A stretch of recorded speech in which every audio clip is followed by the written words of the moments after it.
Баршаңызға қайырлы күн. Бүгін біздің әулет үшін өте маңызды күн. Себебі біздің анамыз Қарлығаш Сидіғалымқызы Алланың қалауымен 90 жас торқалы жасқа келіп отыр. Сол кісінің торқалы тойын атап өтпекшіміз. Менің анам қандай жан? Менің анам ең құрметті біздер үшін, ең қадірлі, ең ардақты, ең адал, абзал жан. Шындығында да менің анам адам жанның арашасы, ақ қалатты абзал жан. 45 жылдан астам барлық ғұмырын адамның денсаулығын нығайтуға дәрігерлік қызмет жасаған адам. Асыл қасиеттерін айтатын болсақ, бізге ол кісінің қасиеттері ісімен өнеге болды. Ол кісі күн демей, түн демей, қыс демей, жаз демей еңбек ететін адал еңбек бізге адамгершілік тұрғыда өте үлкен өнеге берді деп айта аламыз. Әсіресе адамгершілік қасиетін берік ұстаным етіп ұстаған адам.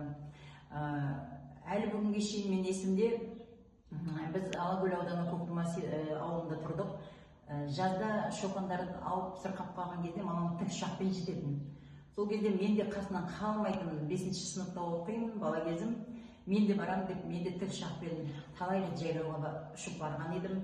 Ең алғаш сол көктен жерге қарап, табиғаттың тамашалығына таң қалып, орман, ну орман, су, сай саланы көріп таң қалғаным есімде.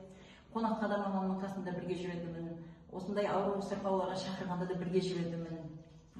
Ананың құшағында мейірімін көріп, мейірімге шомылып өстім деп айтуыма болады.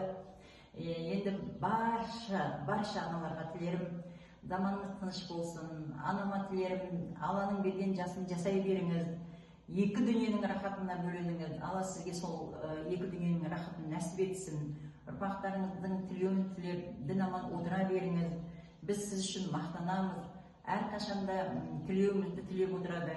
Мінекей қазір менің қасымда тұрған осы кестені мамам менің 50 жылдық мерейтойыма өз қолымен сыйлық жасаған. Осы кестені кестелеп 5-6 ай тігіп, мына тіккен кестені Қытайға жіберіп, Қытайдан бұның сыртын рамкасын жасатып, сондай бұл мұрадан, ұрпақтан ұрпаққа қалатын мұра. Менің анам іс тіккен, әлі бүгінге шейін көрпе құрайды, әлі бүгінге шейін кесте тігеді. Барлық балаларының үйінде осындай ескерткіштер бар. Жасыңыз ұзақ болсын, басыңыз аман болсын, ұрпақтарыңыздың рахатын көріңіздер, еліміз аман, жұртымыз тыныш болсын. Баршаңызға рахмет.